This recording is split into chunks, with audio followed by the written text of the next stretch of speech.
Napoléon, qui était-il vraiment? Petit, mais il avait un giga ego.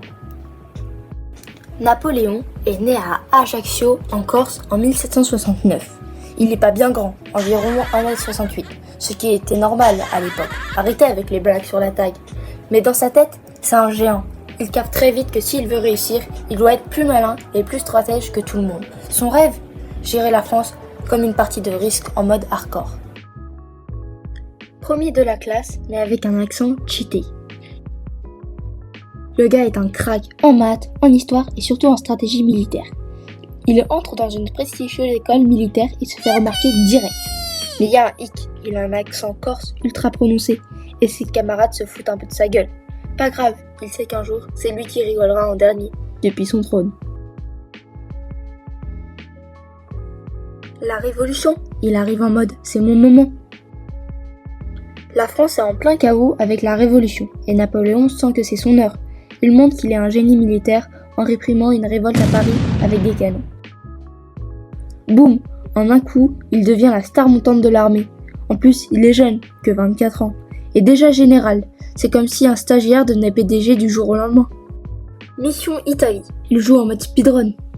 Envoyé en Italie pour casser du soldat autrichien, il arrive, il voit et il explose tout. Ces soldats sont fatigués, mal équipés. Pas grave, il leur sort des discours ultra motivants et ils le suivent comme s'il était un influenceur de la guerre.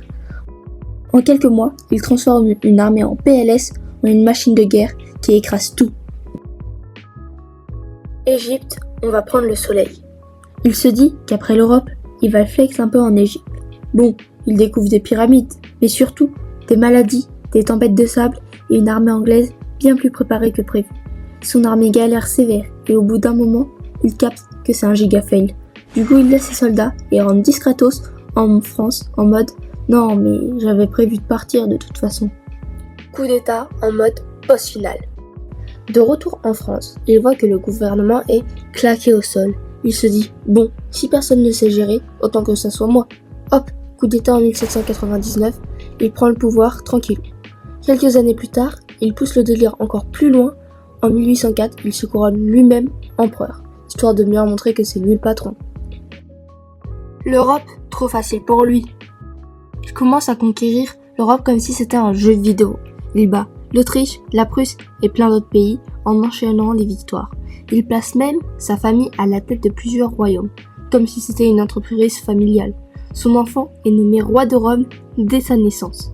À ce moment-là, il est au top, personne ne peut le tester.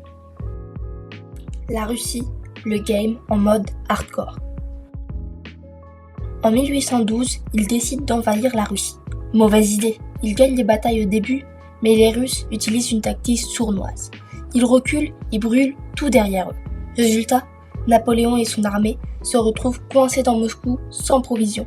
Puis l'hiver arrive et transforma l'armée française en glaçons sur pattes. Il repart en catastrophe avec une armée réduite en miettes. Premier ban, l'île d'Elbe. Après la débâcle russe, ses ennemis se regroupent et l'attaquent. En 1814, il est forcé d'abdiquer et envoyé en exil sur une île minuscule, l'île d'Elbe. Il a littéralement un caillou pour royaume, mais il n'est pas du genre à se laisser abattre. En 1815, il s'échappe et revient en France. Accueilli en héros, Waterloo, la mise à jour qui le nerfe. Il reprend le pouvoir et relance son empire en mode « Allez, on remet ça ». Mais cette fois, les Anglais et les Prussiens ne rigolent plus. En juin 1815, à Waterloo, il prend une énorme raclée. Son armée est en PLS, il capte que c'est la fin. En quelques heures, il passe de boss final à game over. Deuxième ban, cette fois définitif. Les Anglais, qui ont compris qu'il fallait le mettre vraiment loin, l'envoient sur l'île de Sainte-Hélène, en plein milieu de l'Atlantique. Là-bas, plus d'évasion possible. Il passe ses dernières années à raconter son histoire et à se dire que, quand même, il avait été une sacrée légende. En 1821, il meurt et devient une icône historique.